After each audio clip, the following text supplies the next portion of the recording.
Hi, I'm E.L. Rue with Emerald City Romance Writers, the host for Emerald City Romance Author and Reader event on Saturday, August 17th at South Seattle College.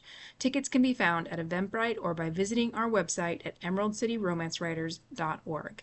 And with that, I'd like to introduce our next author, Victoria Weyland. Raised in the New Orleans, Victoria is a Pacific Northwest transplant that is still not used to the lack of sunlight. She lives with her partner and their sweet potato of a dog, Roxy. When she's not writing or reading monster romances, she enjoys playing board games with friends and tackling crochet projects far above her skill level. Her current published titles are Bees and Honey, a swamp monster romance, and Champagne on Vice, with more on their way. Everyone deserves a happily ever after. Victoria writes books with found families, monsters, and a whole lot of love. And with that, I'll let her take it away. Hey y'all, I'm Victoria Weyland, and today I'm going to read you a small excerpt from my novella, Bees and Honey, a Swamp Monster Love Story.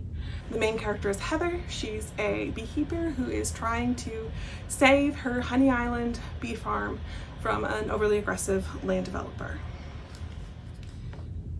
That night, sleep was an elusive beast. The mileage selling out and McMaster's dogged persistence made me feel like my sanctuary had been invaded after so many years of safety. McMaster's threats had gotten under my skin and wouldn't let me be. So I did the next best thing. Tried to drown my worried thoughts in bourbon. Bees can and do get drunk, though usually it's off of fermented fruits and not wild turkey. When most of the bottle was gone but my worries remained, I grabbed the bottle and a bag of marshmallows and headed down to the dock. It was harder than it should have been, but I was already over halfway and there was no turning back. I let out a little woof of breath as I flopped onto the end of the dock and dangled my legs over the edge. The swamp at night had a surreal beauty to it, almost alien in the glint of the moon on the water and the croak of the frogs calling to each other. Lightning bugs flitted between the trees, trailing bright pinpricks of light. It was still hotter than sin, but a cool breeze blew, making it bearable.